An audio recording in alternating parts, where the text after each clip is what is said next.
Kain tayo guys. Ito yung nilito ko kayo na gulay. Kanin. Buti nga tinirahan pa tayo. Kaya, binabarang ko to ng tubig na maligam-gam habang ako yung nagluluto ng gulay. Para yung tutong makuha ko rin. Kain. Diba? Bago kasi itong saing guys. Kaya madikit. Kaya kot pa more.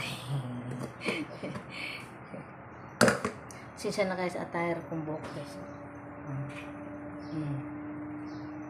Ganun talaga ang resulta ngayon sa tag-init. Diba? Parang na tayong lola nito. Lola na nga. Hindi lang parang. Lulang-lula na.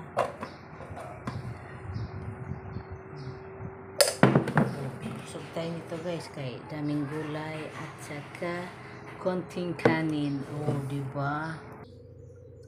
Oh, let's eat. Ano to guys? Late lunch na. Okay. Wala pa makugutom kanina niya. Naghiga-higa pa ko ba? Nangaram-karam naman yung tiyan ko. Nanghahanap ng pagkain. Ulang-ulam. Tapos kasama ko. Magluto ako gulay. Siya kasi di kumakain gulay. Habang ko gawasan ko din yung baseball at saka kikyam. Iba. Sol.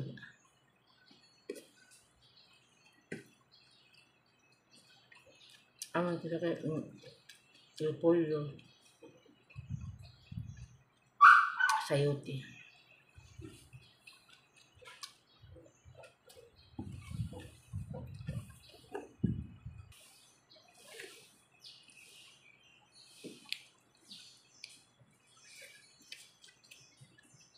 Huwag na siya mag-arte-arte kung ano yung makain saan. Basta hindi lang makalaso.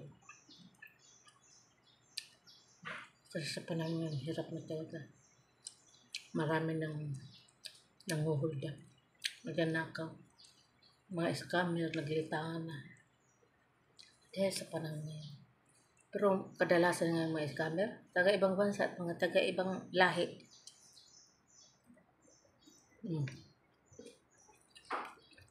Kain ka na lang.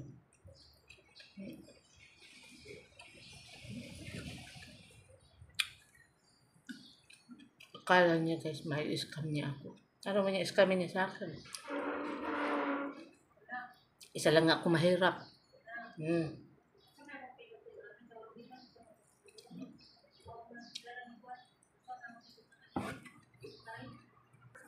Kasi guys, makwento natin ko yung about scammer. May nag-chat sa akin, doon niya ako nakita sa Instagram. Tapos, sabi niya, may WhatsApp daw ako. Sabi ko, oo. Ngayon, doon kami nalipat sa WhatsApp.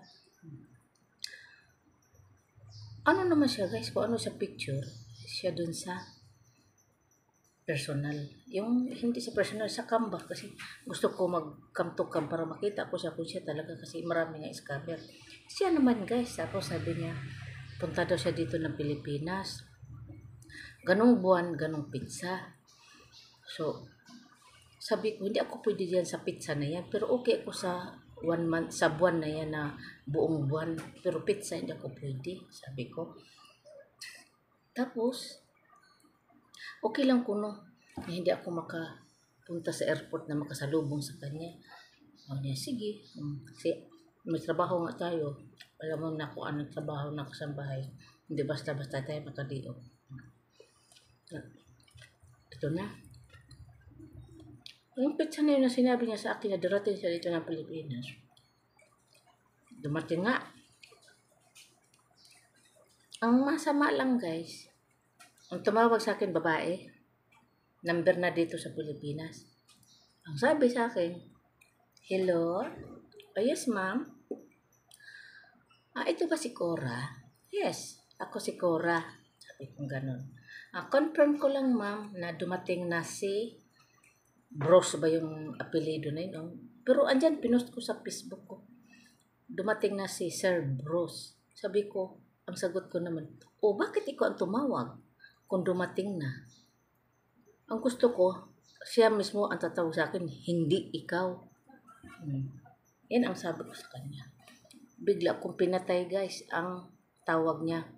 Katapos gi-block ko yung number na yun. Gi-block ko siya kung saan kami may mga contact lahat. Hanggang ngayon, di wala na. Kinuha ko muna yung gisindan kasi ako ng boarding pass na daw niya nga galing siya London to Philippines. Yung pala, scammer. Wala na. Block ko lahat. Kala niya uto-uto niya ako. Nako.